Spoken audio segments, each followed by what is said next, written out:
ইসলামী bank ঘিরে অস্থিরতা সৃষ্টির শঙ্কা ডাক্তার শফিকের দখল হাতছাড়া হওয়ায় কষ্ট পাচ্ছে কেউ কেউ, মন্তব্য স্বরাষ্ট্রমন্ত্রীর। বিরোধীদের অভিযোগ নাকচ অর্থমন্ত্রীর। যে কেউ অংশ নিতে পারবে স্থানীয় সরকার নির্বাচনে, পদ পদবি ব্যবহার করে প্রতিদ্বন্দ্বিতা করার কোনো সুযোগ নেই আওয়ামী লীগের কারও, বলেছেন প্রধানমন্ত্রীর তথ্য উপদেষ্টা। সুপ্রিম কোর্ট সচিবালয় প্রতিষ্ঠার রায় স্থগিত, বিচার প্রশাসনের স্থবিরতা নেমেছিল, দাবি অ্যাটর্নি জেনারেলের। বিচার বিভাগের স্বাধীনতা বিঘ্নের শঙ্কা শিশির মনিরের। ব্যবসার পরিবেশ ঠিক না করে বিনিয়োগ বাড়ানোর আশাকে অমূলক, বলছেন অর্থনীতিবিদরা। ঋণ খেলাপি কমাতে আইন কঠোর ও কার্যকর করার তাগিদ। দেখছিলেন ক্রাউন সিমেন্ট, সংবাদ শিরোনাম। ইসলামী ব্যাংক ক্ষতিগ্রস্ত হলে অর্থনীতি মাটির সাথে মিশে যাবে, এমন মন্তব্য করেছেন বিরোধী দলীয় নেতা ডাক্তার শফিকুর রহমান।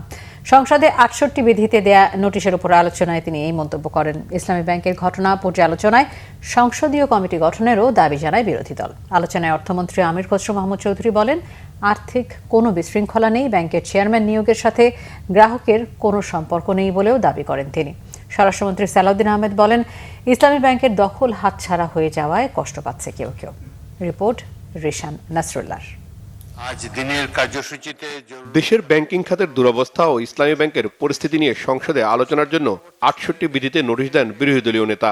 যেহেতু ইসলামী ব্যাংক বাংলাদেশ পরে গৃহীত নোটিশের উপর আলোচনায় অংশ নিয়ে ইসলামী ব্যাংকের চেয়ারম্যানের প্রতি সরকারের পক্ষপাতের অভিযোগ তোলে বিরোধী দল।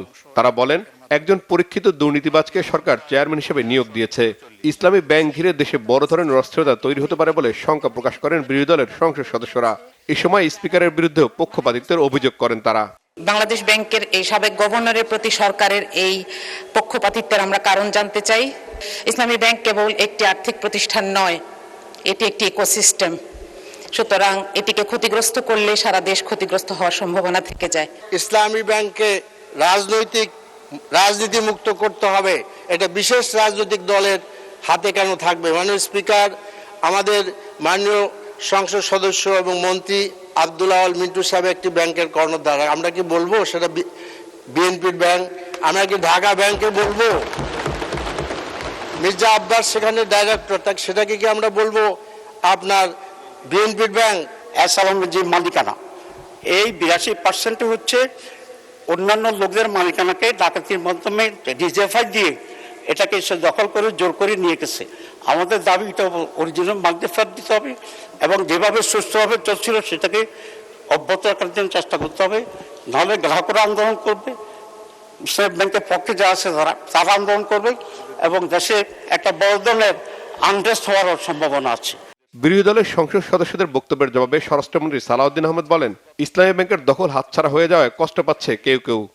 একবার যে ব্যাংক আজান দিয়ে তাকবীরে লিল্লাহ দিয়ে দখল করা হলো, সেই ব্যাংকের দখলটা বেদখল হয়ে যাবে, এই যাতনা তো আমরা বুঝি মানে স্পিকার। সুতরাং যারা পর্দার আড়ালে থেকে গ্রাহক বলে রাস্তায় আন্দোলন করছে, ভিডিওটা দেখেন, তাদের রাজনৈতিক পরিচয়। পর্দার আড়াল থেকে নেমে পড়েছেন, এটা ভালো। বেপর্দা হওয়া, বেনাকাব হওয়া কোনো কোনো ক্ষেত্রে খারাপ, তবে এই ক্ষেত্রে ভালো হয়েছে যে মানুষ জানতে পেরেছে। আলোচনায় অংশ নিয়ে বিরোধী দলের নেতা বলেন, ব্যাংক একক কোনো দলের নয়। অভিযোগ করেন, বয়ান তৈরি করে এসালামের ফিরে আসার পথ তৈরি করে দিচ্ছে সরকার। ব্যাংকটাকে ধ্বংস করেছেন শেখ হাসিনা, এসালামকে তার হাতিয়ার হিসেবে ব্যবহার করে। আমরা এখন স্পষ্টত দেখতে পাচ্ছি সেই এসালামকে আবার ফিরে আসার পথ করে দিচ্ছে। এর প্রমাণ ইসলামী ব্যাংক কোনো কারণে যদি আরো ক্ষতিগ্রস্ত হয়, আমি ব্যক্তিগতভাবে মনে করি বাংলাদেশের অর্থনীতি মাটির সাথে বসে যাবে। আস্থার এটি একটা পিরামিড। এই পিরামিড হেলে পড়লে অথবা বিধ্বস্ত হয়ে গেলে ব্যাংকিং ব্যবস্থার উপরেই মানুষের অনাস্থা তৈরি হবে এবং এই অনাস্থা বাংলাদেশের জন্য কোনো ভালো বার্তা বয়ে আনবে না। সবশেষে আলোচনায় অংশ নেন অর্থমন্ত্রী আমির খসরু মাহমুদ চৌধুরী। তিনি বলেন, বিরোধী দলের অভিযোগ সঠিক নয়, দেশে আর্থিক ও ব্যাংকিং খাতে কোনো সংকট নেই। মাননীয় বিরোধী দলের যে আশঙ্কা যে আপনারা প্রকাশ করছেন, এটা আমরা একটু যোগসূত্র দেখতে পাচ্ছি এখানে। কারণ এই যারা উইথড্র করে চলে গেল, এরা কারা? নিশ্চয় চেয়ারম্যানের কারণ উইথড্র করে নেই। যারা উইথড্র করে চলে গেছে তারা বোধহয় এই ইসলামিক ব্যাংকটাকে বিপদে ফেলতে চাচ্ছে, এবং এর পেছনে কারো হাত আছে। আমরা বিশ্বাস করি কোন শক্তির হাত আছে। তারা চায়, আসলে তারা ইসলামিক ব্যাংকের ফেল করতে চায়। ইসলামিক ব্যাংকটাকে তারা ফেল করে রাজনৈতিকভাবে ফায়দা উসুল করতে যাচ্ছে। ব্যাংকটিকে ঘিরে যে রাজনৈতিক ইকোসিস্টেম তৈরি হয়েছে সেখান থেকে বের হতে হবে বলেও মন্তব্য করেন অর্থমন্ত্রী। যখন বলি রিশান নাসরুল্লাহ, বাংলা ভিশন, ঢাকা। ছায়া বাজেট ঘোষণা করেছে জামায়াতে ইসলামী। জনগণের উপর করের বোঝা না চাপিয়ে পাচার করা অর্থ ফেরত এনে বাজেট ঘাটতি মেটানোর সুপারিশ করা হয়েছে এতে। অনুষ্ঠানে জামায়াতের আমির ও বিরোধী দলীয় নেতা ডক্টর শফিকুর রহমান অভিযোগ করেন, রাজনৈতিক হস্তক্ষেপের মাধ্যমে অপরাধীদের ব্যাংক, বিমা সহ বিভিন্ন প্রতিষ্ঠানে নিয়োগ দিচ্ছে সরকার। ওমর ফারুকের রিপোর্ট। আগামী 11 জুন 2026-27 অর্থ বছরের জন্য 9,80,000 কোটি টাকার বাজেট পেশ করবে বিএনপি সরকার। তবে সরকারের বাজেটের পাশাপাশি 8,39,505 কোটি টাকার ছায়া বাজেট ঘোষণা করেছে সংসদের প্রধান বিরোধী দল জামায়াত ইসলামী, যা সরকারের বাজেটের চেয়ে 98,495 কোটি টাকা কম। মঙ্গলবার রাজধানীর আলফালা মিলনায়তনে এই বাজেট ঘোষণা করেন দলটির কেন্দ্রীয় কার্যনির্বাহী পরিষদ সদস্য ও ঢাকা 12 আসনের সংসদ সদস্য সাইফুল ইসলাম খান মিলন। জনগণের চাহিদা। তবে ঘাটতি বাজেট মেটাতে জনগণের উপর করের বোঝা চাপানোর পক্ষপাতী নয় দলটি। পাচার হওয়া অর্থ ফিরে আনাই হবে বাজেট ঘাটতি মেটানোর অন্যতম উপায়, বলেন সাইফুল ইসলাম খান মিলন। দুর্নীতি দেশের সার্বিক অগ্রগতির প্রধান অন্তরায়। বাংলাদেশ জামাত ইসলামী বাংলাদেশকে সম্পূর্ণ দুর্নীতিমুক্ত করতে দৃঢ় প্রতিজ্ঞ। বাংলাদেশের আইন শৃঙ্খলা পরিস্থিতির উন্নয়ন, মাদকের প্রাদুর্ভাব নির্মূল, যান ও মালের নিরাপত্তা নিশ্চিতে আমরা অঙ্গীকারবদ্ধ। স্থানীয় সরকার ব্যবস্থার দক্ষতা, কার্যকারিতা আনয়নের জন্য গুরুত্ব আরোপ করতে হবে। প্রিয় দেশবাসী, সম্পূরক বাজেট নিয়ে অসন্তোষ প্রকাশ করে জামায়াতের আমির ডাক্তার শফিকুর রহমান। বলেন, বছরের শেষ মুহূর্তে সম্পূরক বাজেট উপস্থাপন করলে সংসদীয় পর্যালোচনা কার্যকারিতা কমে যায়, বরং নিয়ম অনুযায়ী আগেই তা সংসদে আনা হলে জনগণের অর্থ ব্যয়ের বিষয়ে কার্যকর জবাবদিহিতা নিশ্চিত করা সম্ভব হয়। প্রাতিষ্ঠানিক, সাংবিধানিক সকল জায়গায় আজকে নির্লজ্জ রাজনৈতিক হস্তক্ষেপ একেবারেই স্পষ্ট।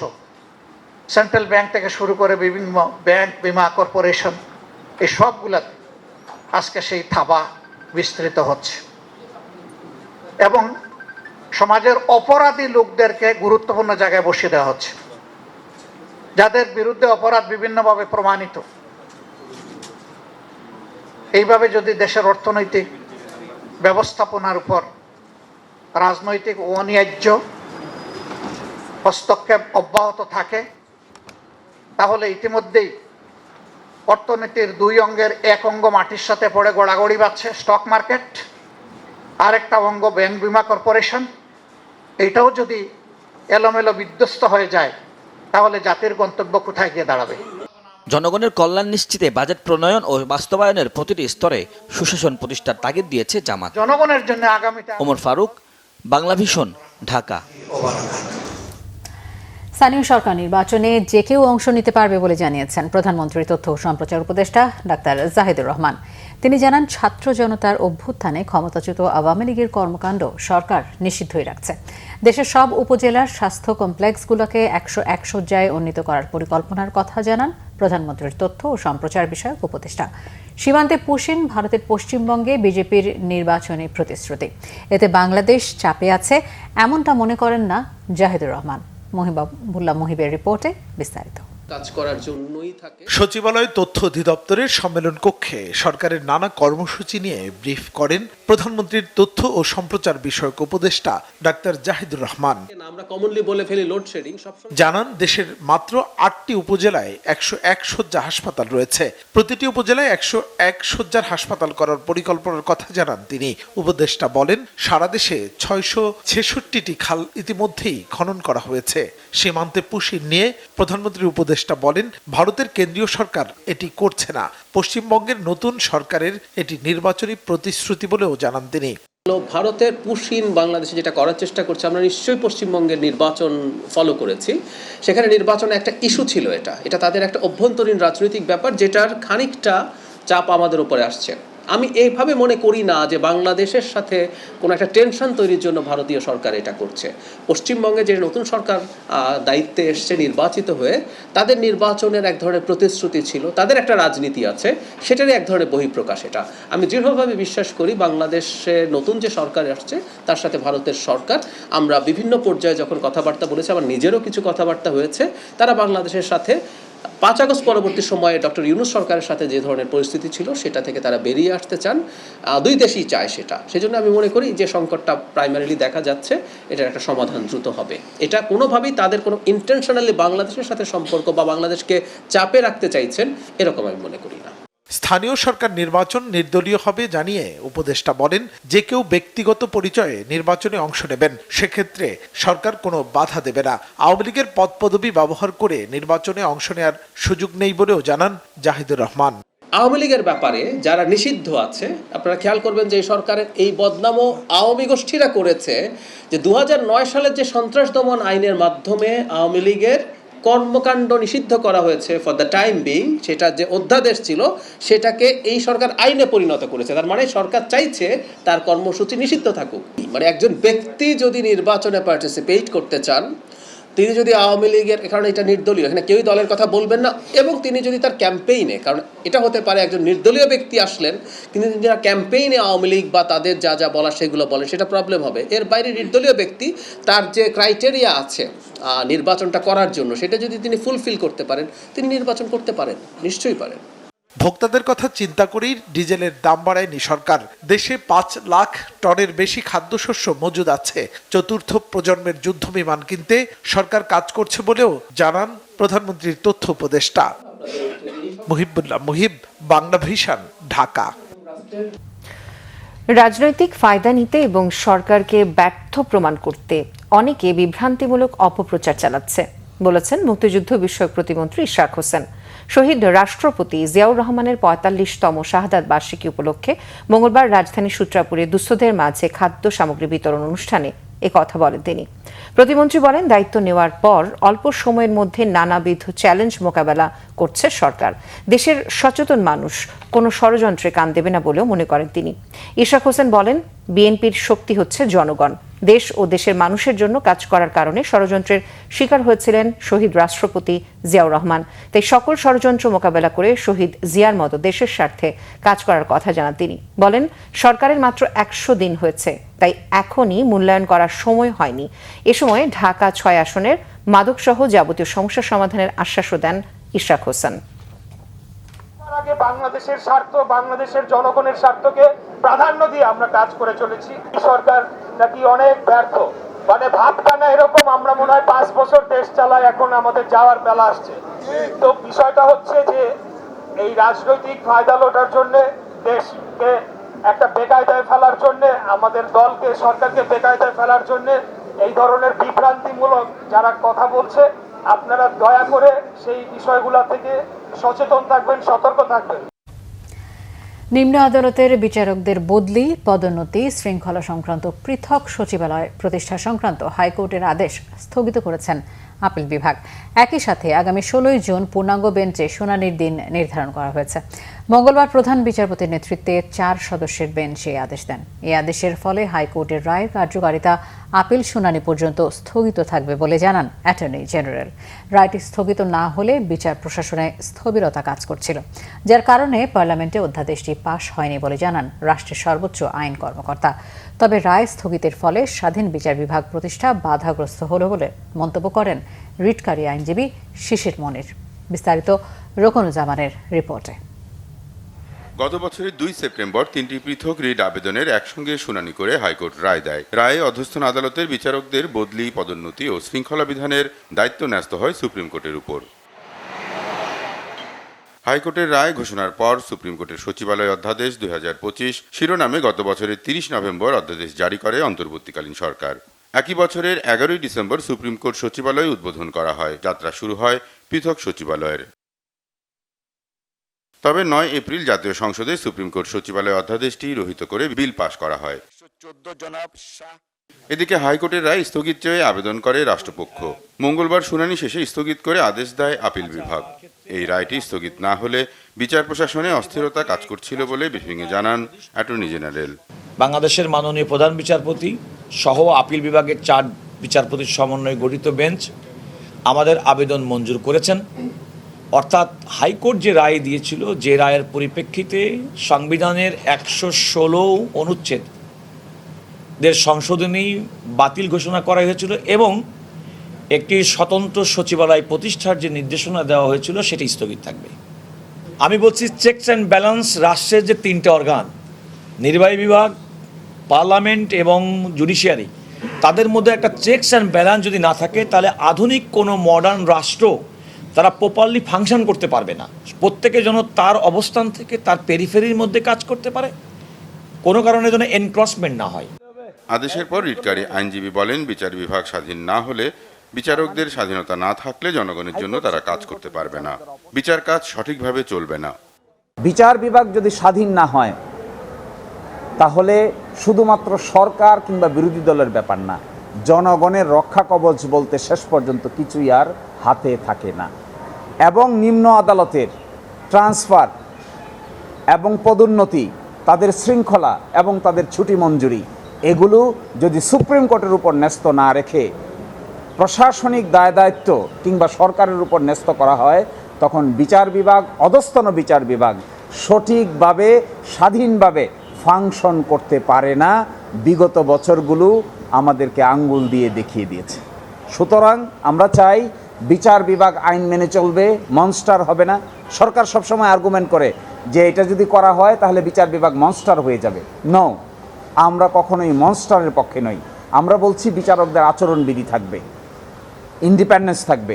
আচরণ যদি ভায়োলেট করেন তাহলে আইন অনুযায়ী বিচার হবে, কিন্তু যদি ইন্ডিপেন্ডেন্স না থাকে তাহলে জনগণের জন্য তারা ভালো বিচার করতে পারেন না। আগামী 16 জুন এই মামলার পূর্ণাঙ্গ শুনানির জন্য দিন ঠিক করা হয়েছে। এরকম ডাইরেকশন থাকা সত্ত্বেও।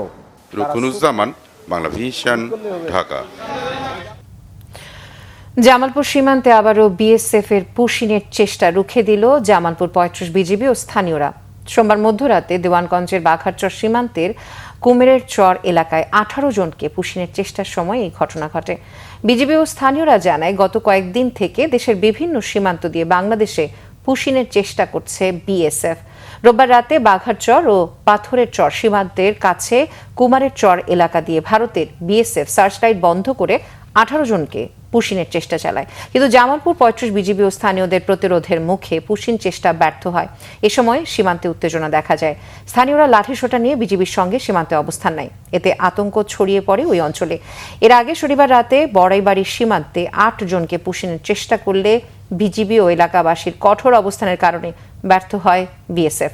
কয়েকদিন থেকে এই সীমান্ত দিয়ে অবৈধভাবে পুশিনের চেষ্টা করা হচ্ছে, কিন্তু স্থানীয় জনগণকে সঙ্গে নিয়ে বিজিবি পুশিনের সব চেষ্টা ব্যর্থ করে দেয় বলে জানায় বিজিবি।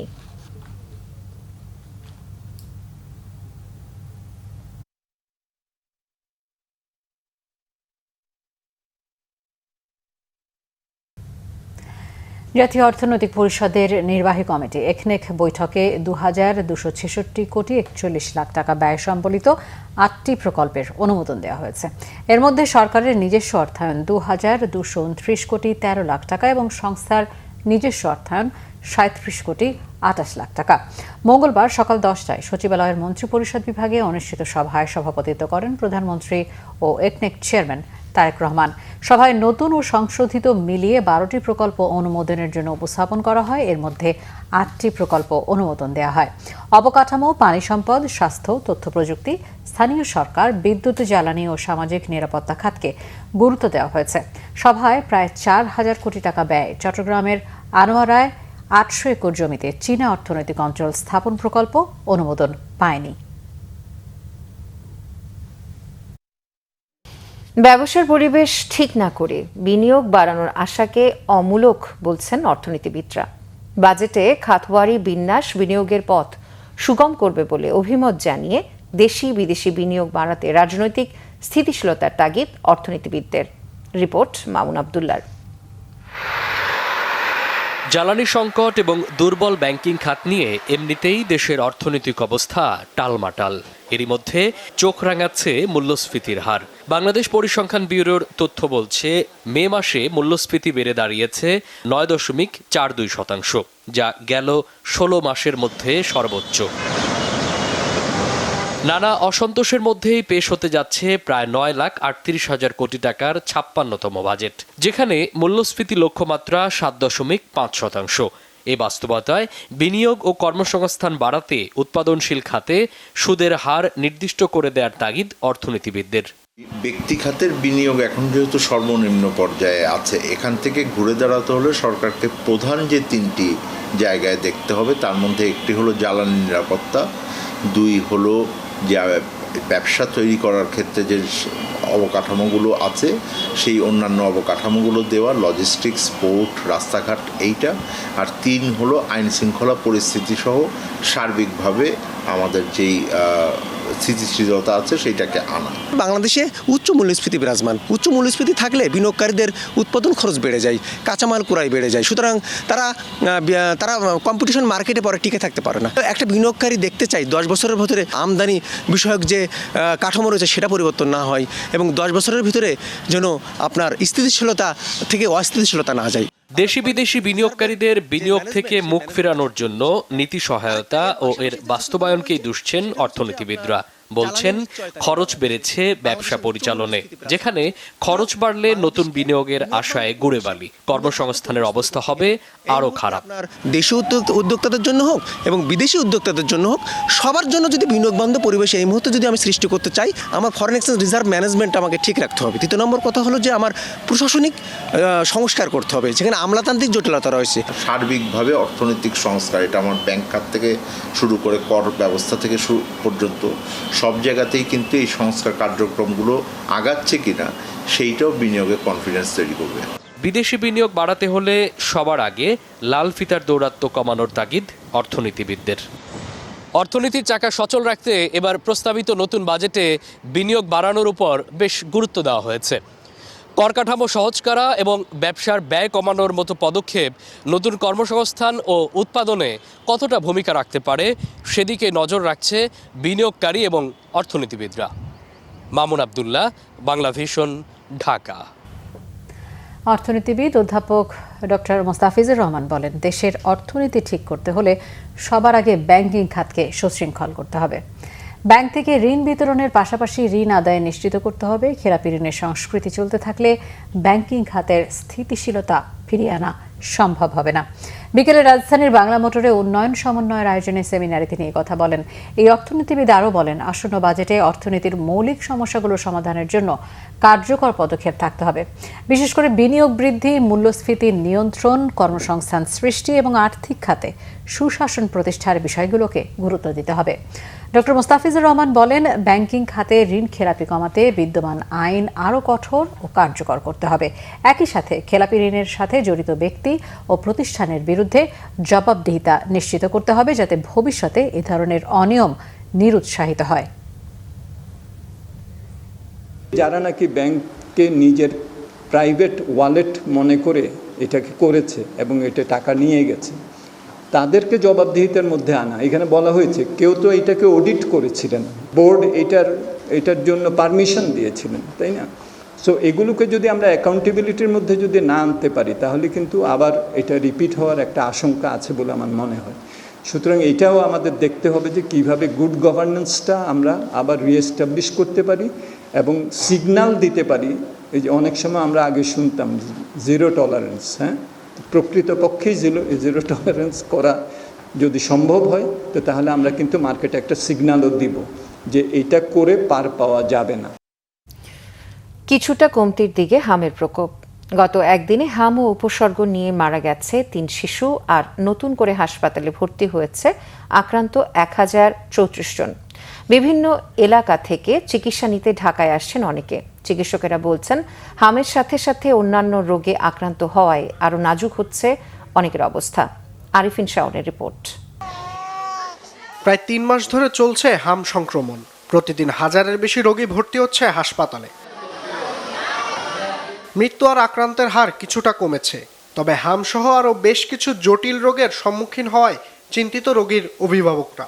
জেলা পর্যায়ে হামের উপযুক্ত চিকিৎসার দাবি তাদের। ওর বমি, পাতলা পায়খানা এগুলো ছিল, পরে বলতেছে যে এগুলো হামের সিনড্রোম, আপনারা অ্যাডমিট করেন। অ্যাডমিট করার পরের দিন হচ্ছে ওর অক্সিজেন কমে যায়, তো ওইখান থেকে ওনারা এখানে রেফার করে। এখন হাম আর ডায়রিয়া দুইটাই আছে, হাম কিছুটা ভালো আর ডায়রিয়া এখনো আছে, হ্যাঁ, তারপর আগের চাইতে একটু কম। প্রথম আর নিউমোনিয়া হয়েছে, নিউমোনিয়ার পরে ও ট্রিটমেন্ট থাকা অবস্থায় হাম অবস্থায় আমি 6 দিন শেরেবাংলায় ছিলাম। থাকা অবস্থায় হাম ভালো হয়েছে, বাড়ি নিয়ে গেছি। পরে 4 দিনের দিন আবার ওই র্যাশ দেখা দিচ্ছে। হামে এখন মহামারী ধারণ দিচ্ছে, গ্রামের সবার তো আর এখানে আসার নাই, সামর্থ্য নাই। সব প্রত্যেকটা জেলায় থাকা অন্তত গুরুত্বপূর্ণ। হাম ও হাম পরবর্তী বিভিন্ন রোগে আক্রান্তের জন্য জটিল অবস্থা তৈরি হচ্ছে বলেও জানান চিকিৎসকরা।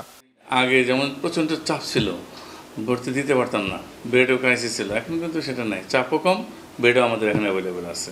কাছে কাছে আমরা মনে করি যে আর 2 সপ্তাহের মধ্যে এই চাপও থাকবে না, কোনো নতুন রোগী যদি না আসে কমপ্লিকেশন হবে না, আলটিমেটলি আমরা খুব সহজে এটা থেকে মুক্তি পাবো। যারা নিউমোনিয়ায় ভুগতেছে এরা কিন্তু খুব সহজেই ভালো হয়ে যাচ্ছে না, এরা খুবই আস্তে আস্তে স্লো প্রোগ্রেশন, এবং 2-1টা রোগী শেষে গিয়ে আবার খারাপ হচ্ছে। গতকালকে একটা মারা গেছে নিউমোনিয়া, কারণ বাইলেটারাল লাং টিস্যু এত বেশি ড্যামেজ যে এগুলি করতেছে না, রিজেনারেট করতেছে না।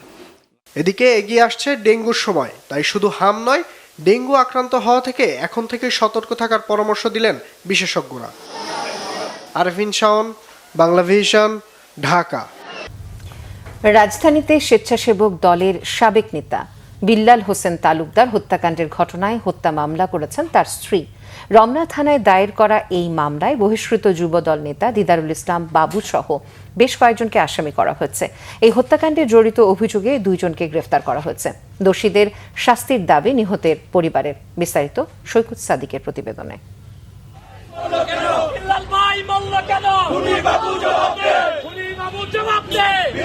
মঙ্গলবার দুপুরে রাজধানীর রমনা থানার সামনে স্বেচ্ছাসেবক দল নেতা বিল্লাল হোসেন তালুকদার হত্যার প্রতিবাদে বিক্ষোভ জানান তার স্বজন ও দলের নেতাকর্মীরা। সোমবার রাতে রাজধানীর মৌচাক আনারকলি মার্কেটের সামনে ছুরিকাঘাতে নিহত হন রমনা থানার স্বেচ্ছাসেবক দলের নেতা বিল্লাল হোসেন। নিহতের ভাইয়ের অভিযোগ, রমনা থানার যুবদল নেতা দিদারুল ইসলাম বাবু ও তার সহযোগী সিরাজুল ইসলাম ছুরিকাঘাত করে বিল্লালকে। আপনি একটু আসেন, মিটমাট করি।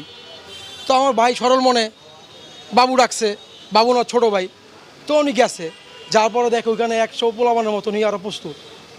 এক কথা 2 কথায় কোনো কথা নাই, আমার ভাইয়ের বুকে একটা স্টেপ করছে, একবার বুকে, বিন্দু পরিমাণ ভুল নাই যে পরিকল্পনা ছিল না ওদের, কারণ আমার ভাইয়ের শরীরে কোথাও আঘাত করে নাই, একবারে ফুসফুস বা হার্টে একবার আঘাত করছে, একটা আঘাতই করছে, তার মানে ওদের উদ্দেশ্য ছিল আমার ভাইকে মারার। বাবুকে প্রধান আসামি করে রমনা থানায় মামলা করেছেন নিহত বিল্লালের স্ত্রী। ঘটনায় মামলা প্রক্রিয়াধীন, আশা করি আধা ঘন্টা মামলা রেকর্ড করা হয়ে যাবে। আমাদের মূল কাজটি হচ্ছে আসামি যারা আছে তাদেরকে অ্যারেস্ট করা, এইটা হচ্ছে আমাদের এখন মূল কাজ। এর পরবর্তীতে জিজ্ঞাসাবাদের যে বিষয় পর্বটা আছে তখন আমরা জিজ্ঞাসাবাদ করে এই বিষয়গুলো সম্পর্কে আপনাদেরকে ধারণা দিতে পারবো বা বলতে পারবো। ঘটনার পরই মাঠে নামে পুলিশ, সিআইডি সহ আইনশৃঙ্খলা বাহিনীর সদস্যরা। গ্রেপ্তার করা হয়েছে 19 নং ওয়ার্ডের যুবদলের আহ্বায়ক আল আমিন মাহিন ও যুবদল কর্মী রিয়াজুল ইসলামকে। একটা সালিশের মতো মিউচুয়াল করে দেওয়ার একটা ব্যবস্থার মধ্যেই পরিপ্রেক্ষিতে সেখানে তর্ক বিতর্ক ওনার সাথেও শুরু হয়, এবং প্রতিপক্ষে আরেকজন যুবদল নেতাও ছিলেন যিনি দিদারুল ইসলাম বাবু নামে। তো ওই তর্ক বিতর্কের এক পর্যায়ে কোনো একজন তাকে তার বুকে ছুরিকাঘাত করে এবং পরে ঢাকা মেডিকেলে নিয়ে গেলে উনি মৃত্যুবরণ করে। তো তদন্তের পরেই আসলে এর মোটিভ এবং কী কারণ এবং পূর্ব শত্রুতা অথবা যেটাই হোক সেটি জানা যাবে। মঙ্গলবার দুপুরে নয়াপল্টন বিএনপির কেন্দ্রীয় কার্যালয়ের সামনে বিল্লাল হোসেন তালুকদারের জানাজা অনুষ্ঠিত হয়। সৈকত সাদিক, বাংলা ভিশন, ঢাকা। শিক্ষামন্ত্রী আ.ন.ম এহসানুল হক মিলন জানিয়েছেন, অনার্স থেকে বাংলা, ইতিহাস, দর্শন বাদ দেওয়ার তথ্য ভিত্তিহীন। তবে যেসব সাবজেক্টের বৈশ্বিক চাহিদা রয়েছে সে ধরনের সাবজেক্টগুলোকে অন্তর্ভুক্ত করা হবে। কারিগরি শিক্ষাকে প্রাধান্য দেওয়ার কথাও জানান তিনি। সচিবালয়ে সাংবাদিকদের প্রশ্নের জবাবে এসব তথ্য জানান শিক্ষামন্ত্রী। মার্কেট ড্রিভেন ডিমান্ড অনুযায়ী তো কোর্স আমরা রেগুলারলি ইন্ট্রোডিউস করছি, প্রত্যেকটি বিশ্ববিদ্যালয়ে আমরা ইন্ট্রোডিউস করছি এবং প্রত্যেকটি লেভেলেই আমরা ইন্ট্রোডিউস করছি। বাট বাংলাকে বাদ দিয়ে, ইতিহাসকে বাদ দিয়ে এমন কথা কোথাও হয়নি। আমাদের টিচার শর্টেজ রয়েছে, সেগুলিতে আমরা রেগুলারলি টিচার নিচ্ছি, শর্টেজ ফিল আপ করছি, কিন্তু মার্কেট ড্রিভেন ডিমান্ড অনুযায়ী আমরা মানে সাবজেক্ট ইনক্লুড করবো, এটা তো ওয়ার্ল্ড ডিমান্ড, সেটা তো আর বাংলার সাথে কোনো সম্পর্ক নেই। নামমাত্র খরচে বিশ্বকাপ ফুটবল প্রচার করবে বাংলাদেশ টেলিভিশন বিটিভি। ৪৭ কোটি ২৫ লাখ টাকায় বিশ্বকাপ ফুটবলের সম্প্রচার স্বত্ব কিনেছে বলে জানিয়েছে তথ্য ও সম্প্রচার প্রতিমন্ত্রী ইয়াসের খান চৌধুরী। সম্প্রচার স্বত্ব বিভিন্ন প্রতিষ্ঠানের কাছে বিক্রির কারণে রাষ্ট্রীয় টেলিভিশন চ্যানেলটিকে এই অর্থ পরিশোধ করতে হবে না বলে জানিয়েছেন প্রতিমন্ত্রী। মঙ্গলবার সচিবালয়ে তথ্য অধিদপ্তরের সম্মেলন কক্ষে বিশ্বকাপ ফুটবলের সম্প্রচার সত্ত্ব নিয়ে সংবাদ সম্মেলনে প্রতিমন্ত্রী এই কথা জানান। এ সময় যুব ও ক্রীড়া প্রতিমন্ত্রী মোহাম্মদ আমিনুল হক, প্রধানমন্ত্রীর তথ্য ও সম্প্রচার উপদেষ্টা ডক্টর জাহিদুর রহমান উপস্থিত ছিলেন। তথ্য প্রতিমন্ত্রী বলেন, গত ২০২২ সালের বিশ্বকাপ ফুটবলে প্রায় ১০০ কোটি টাকার বিশাল অঙ্কের বিনিময়ে বিটিভি খেলা দেখিয়েছিল। তিনি বলেন, ফিফা থেকে সত্ত্ব কিনে নেওয়া একটি প্রতিষ্ঠান প্রথমে সরকারের কাছে প্রায় ২০০ কোটি টাকা দাবি করে। সেই অযৌক্তিক ক্রয় প্রস্তাব এড়িয়ে ফিফার কাছ থেকে সরাসরি খেলা সম্প্রচারের স্বত্ব নেয় বাংলাদেশ।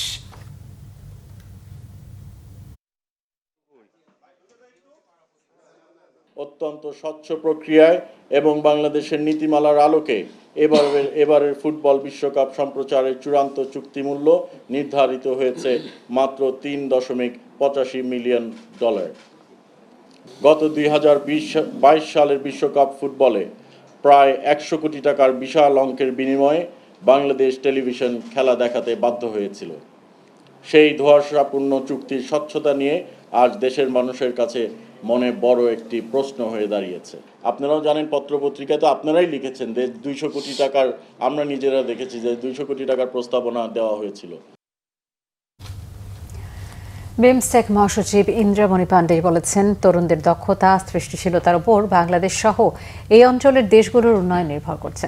রাজধানীর IISS অডিটোরিয়ামে এক সেমিনারে বিমস্টেক মহাসচিব বলেন, তরুণদের উপযোগী ও দক্ষ করে গড়ে তুলতে হবে। এজন্য বিমস্টেক বাংলাদেশ সহ সদস্যগুলোর সাথে কাজ করতে অঙ্গীকারাবদ্ধ। বেশি জনসংখ্যার যে সুবিধা, সেটা কাজে লাগাতে সবাইকে একসাথে কাজ করার আহ্বান জানান তিনি। বলেন, বাংলাদেশের 40% মানুষ তরুণ, তাদের উন্নয়নমূলক কাজের অংশীদার বানাতে হবে। ইন্দ্রামণি পাণ্ডে বলেন, আঞ্চলিক নিরাপত্তা রক্ষার জন্য বিমস্টেক গঠিত হলেও এখন উন্নয়নের ক্ষেত্রে এই সংস্থাটি ফোকাস করছে।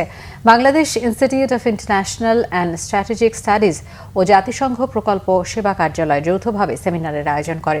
নীতি নির্ধারক, উন্নয়ন কর্মী, শিক্ষাবিদ ও সুশীল সমাজের প্রতিনিধিরা বক্তব্য রাখেন এতে।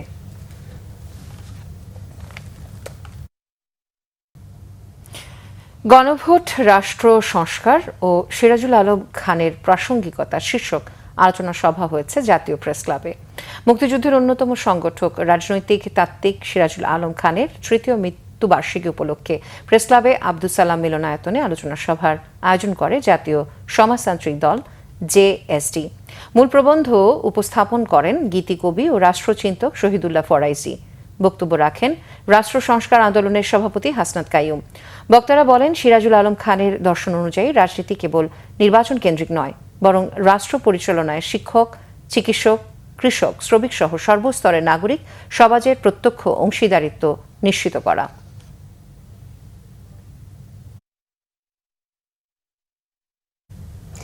চট্টগ্রাম মহানগরীর বাকলিয়ায় 4 বছরের শিশুকে ধর্ষণের মামলায় চার্জশিট গঠন করেছেন আদালত। কাল বুধবার থেকে সাক্ষ্য গ্রহণ করা হবে। বুধবারে চট্টগ্রামের শিশু সহিংসতা দমন ট্রাইব্যুনালের বিচারক সৈয়দা হাফসা জোমার আদালতে এই মামলার একমাত্র আসামি মনিরের উপস্থিতিতে চার্জ গঠন করা হয়। শুনানিতে বুধবার 1 থেকে 9 জনের সাক্ষ্য গ্রহণ করবেন আদালত। এর মধ্যে মামলার বাদী, প্রত্যক্ষদর্শী ও চিকিৎসক সহ 9 জনের কাছে সমন জারি করা হয়েছে। এর আগে শুনানির শুরুতে আসামির পরিবারের সদস্যদের কাউকে উপস্থিত করতে 1 ঘন্টার জন্য বিরতি দেওয়া হয়। মামলায় আসামিপক্ষের আইনজীবী মামলা পরিচালনায় অপারগতা প্রকাশ করলে রাষ্ট্র নিয়োজিত আইনজীবী চার্জ শুনানিতে অংশ নেন। সকালে চট্টগ্রাম কারাগার থেকে চট্টগ্রাম আদালতে নেওয়া হয় আসামি মনিরকে। গত 21 মে নগরীর বাকলিয়ার চেয়ারম্যান ঘাটা এলাকায় 4 বছরের এক শিশুকে ধর্ষণের ঘটনা ঘটে। ওই দিন বিকেলেই অভিযুক্ত মনির হোসেনকে আটক করে পুলিশ। এ সময় বিক্ষুব্ধ জনতা আসামিকে ছিনিয়ে নিতে চাইলে ব্যাপক সংঘর্ষ হয়। পরে 22 মে শিশুটির বাবা মনির হোসেনকে আসামি করে মামলা করেন।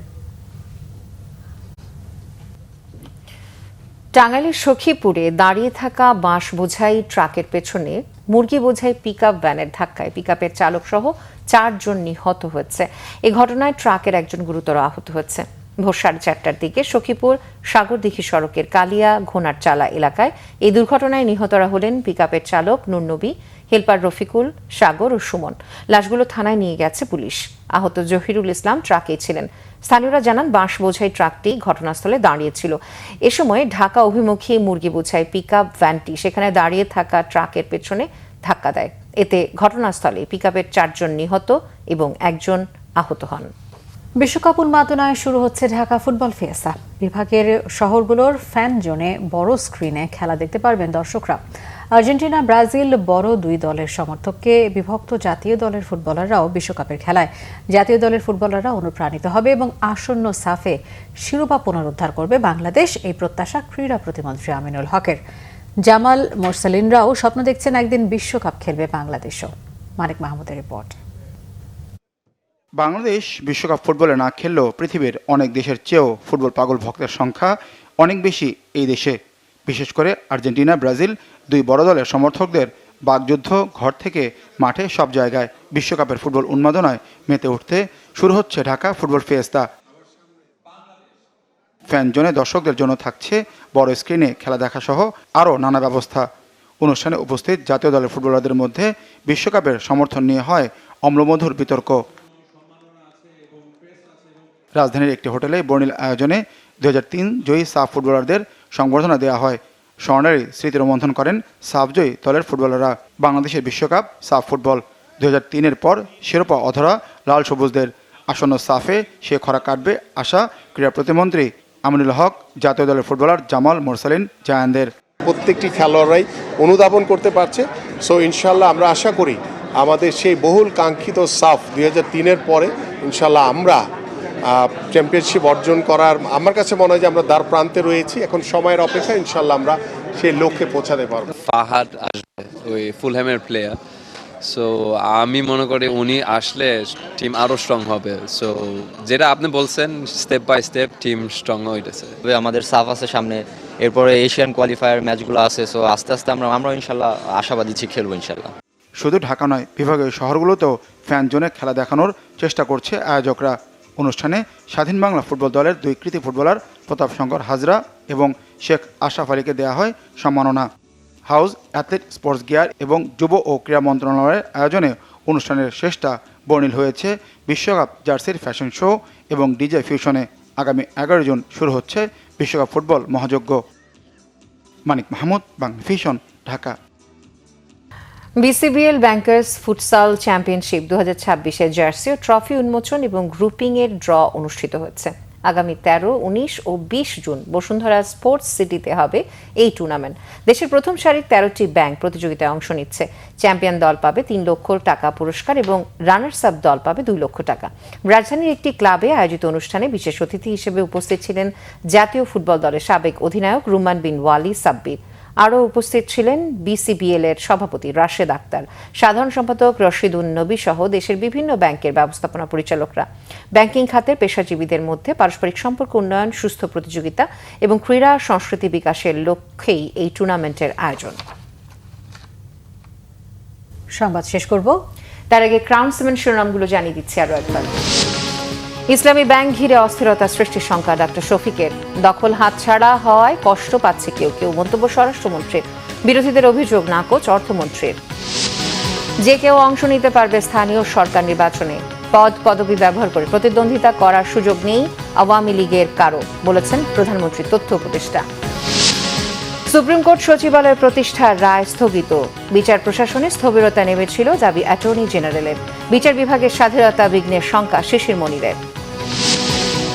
ব্যবসার পরিবেশ ঠিক না করে বিনিয়োগ বাড়ানোর আশাকে অমূলক বলছেন অর্থনীতিবিদরা।